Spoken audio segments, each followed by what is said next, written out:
Mapaparusahan na mga anak na mag-aabandona sa kanilang mga magulang sa panahon ng pangangailangan. Ito'y kapag naging ganap ng batas ang panukala ni Senator Panfilo Lacson laban sa mga pabayang anak. Si Harley Valbuena sa report.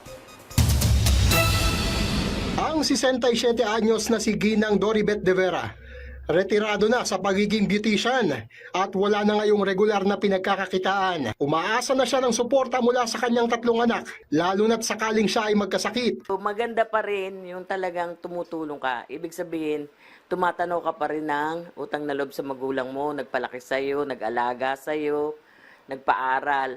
Sana maisip nila yon na pag naging magulang na rin sila, tulungan din sila ng anak nila. Ang mga tulad ni Ginang Doribet ang maaaring makinabang sa inihaing panukalang batas sa Senado na magpaparusa sa mga anak na mag-aabandona sa kanilang mga magulang sa panahon ng pangangailangan. Sa ilalim ng Proposed Parents Welfare Act ni Senador Panfilo Ping Lacson, ang isang magulang ay maaaring maghain ng petisyon sa korte para sa paglalabas ng court order sa kanyang anak upang magbigay ng suporta. Bibigyan sila ng libreng legal representation mula sa Public Attorney's Office. Kung hindi susunod ang isang anak sa support order sa loob ng 3 buwan, maharap ito sa 1 hanggang 6 na buwang pagkabilanggo at multang 100,000 piso. Para naman sa mga tuluyang mag-aabandona sa kanilang magulang na mangangailangan ng suporta, maharap sila sa 6 hanggang 10 taong pagkabilanggo at multang 300,000 piso. Sinabi ni Senador Lacson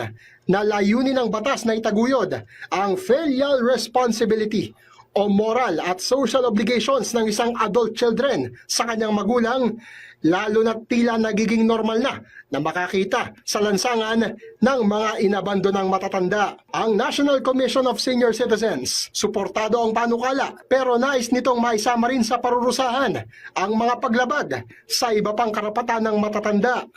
We want it to be a criminal offense instead of just an administrative offense.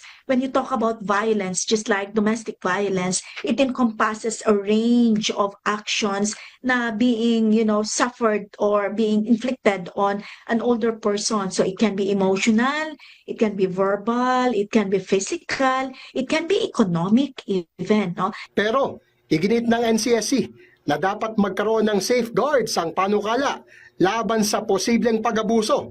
Halimbawa, ay sa mga magulang na nauna nang nag-abandona sa kanilang mga anak at bigla na lamang hihingi ng tulong kapag nangailangan. Medyo masalimuot pa yan eh. Mas maganda siya kung maiayos natin at maiplastada natin. Kumbaga all the necessary criteria, protocols, including yung mga engagements should also be embedded. But I think that will be tackled in an IRR. Samantala, isinusulong din sa panukala ang pagtatatag ng old age home sa bawat probinsya at highly urbanized cities para sa may sakit o incapacitated parents.